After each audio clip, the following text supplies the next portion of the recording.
Айтыс ежелден қалыптасқан поэзиялық жанр. Топ алдында қолма-қол суырып салып айтылатын сөз бен жыр жарысы. Көшпелі елдің қызы қуанышын бөлісіп келген айтыс халқымыздың сан алуан ойын той, әртүрлі дәстүрлі думандарда қуана қызықтайтын театр іспеттес болған.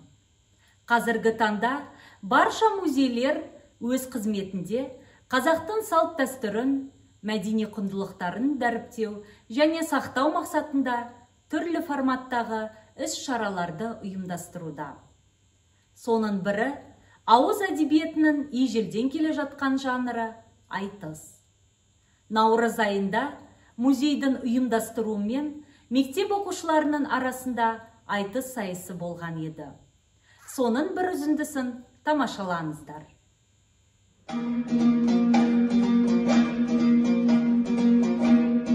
Қанатым балқашымның ұлар қағып мың жылғы тарихынан мұраңдалып,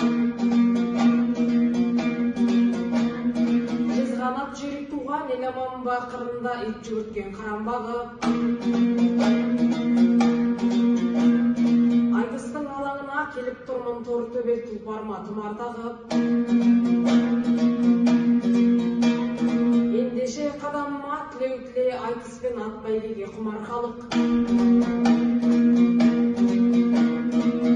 Мен бүгін жүйрігімді топқа қасам, құлагер бәйгалама баптамасам, сал сері салтанатын құраланба, сақтап қалған салтымды сақтамасам, тайқы биге мұрагер болаланба, тоны көптің толғауын жаттамасам, саған сертенді қайын қостамасаң, маған сертеніміңді уақтамасам, желігіп 16-шы мектептен неге келдім желігіп, көңіліңді тастамасам, мәңгәлім, мәңгәлім ай.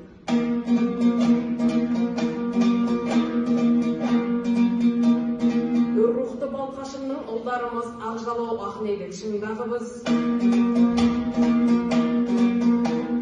Мұнайдың мұрагері болмасақта, Құдайдың құлақ кесті құлдарымыз. Кеңгірдің жағасына сұлу келсе, жарамас жайбырақап тұрғанымыз. Ай астында таранса, ару қыздар жөн шығар аттың басын бұрғанымыз. Айтыстың төріне келіп жеткен сізге де сәлем бердік сырғалығыз, әгігәгім, әгігәгім ай. Қақпасын кілт болып ашып сарайыңның, көңілін көрерменнің табайынмын.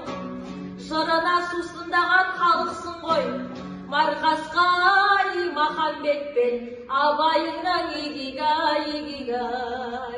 Ұлтымның ұлағатын ұлықтауда, айтыстан алынбай ма талай үлгі. Жыр сүйер жұрт болмаса мына бізге, төгейді жүрегімнің арайында игигай, игигай. Шуақтың араладың шығыладан, қаңық қой бұл өлкеңнің сыры маған. Қазаққа тұлға керей Жәнібектің, ешқашан ажыратпас жігін адам игигай, игигай. Кешегі ередіге кет бұғаным, еліне қылған сертін ұғып алам.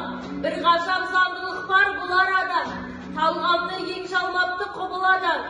Айтыспен ашып жатыр наурыз тойын, ақындардың басын қосқан мұражайым игигай, игигай. Қабырғалы қазақтың мәдениетіне сүбелі үлес қосқан дарынды тұлғалар алақандай Ақтоғай мен солтүстік Балқаш өңірінен аз шыққан жоқ. Солардың бірегейі, шертпе күйдің шебері Мағауия Хамзин күй құты қонған күйші, танымал сазгер. Оның өзі шығарып, өзі орындайтын жарыс, көкек, жайлау, тоқырау толғауы, белгісіз солдат, жас қазақ, Балқаш толқыны күйлері мен Абайдың 4 әніне жазылған үнді халық әндеріне жазылған попурилері бар. Бұл туындыларды бүгінде өзінен дәріс алған дарынды шәкірттері де ойнап жүр. Атадан балаға мирас болып қалған бұндай құнды дүниелер бөтен елдің болмыс бітімін ашады.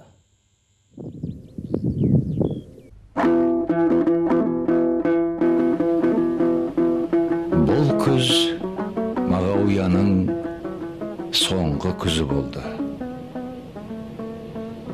Мағауияның үлкен өмір жолы артта қалатынын кім білген?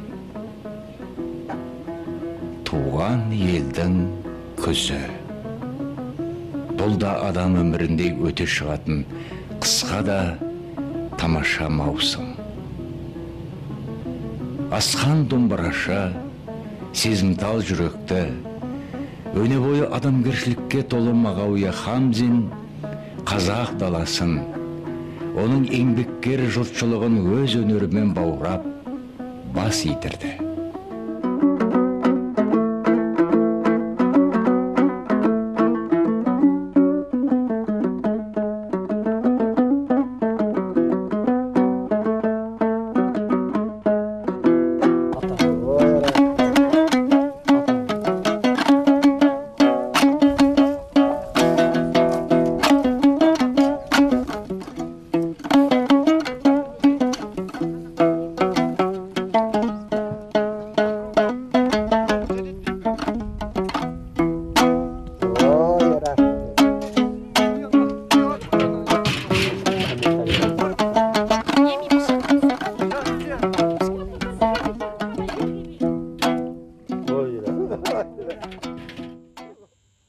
Қалай десек те, уақыт ағымына сай, кез келген дүние заманға лайықталып, түрленіп тұратыны рас.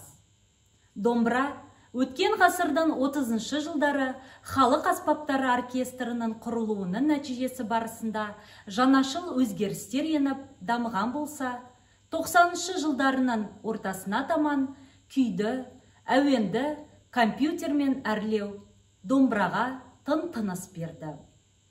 Бұл декко деп аталған домбырада жаңаша ойнау түрі домбыра мен эстраданы ұштастырып, күйді компьютерде орындау дегенді білдіреді. Домбыра аспабы жаһандану заманының жаңа сатысына қадам басты. Бұл күндері декко жанрында Ұлытау, Артдала, Белес, Думан топтары, Асылбек Енсепов, Айгүл Үлкенбаева тағы басқа орындаушыларды атауға болады.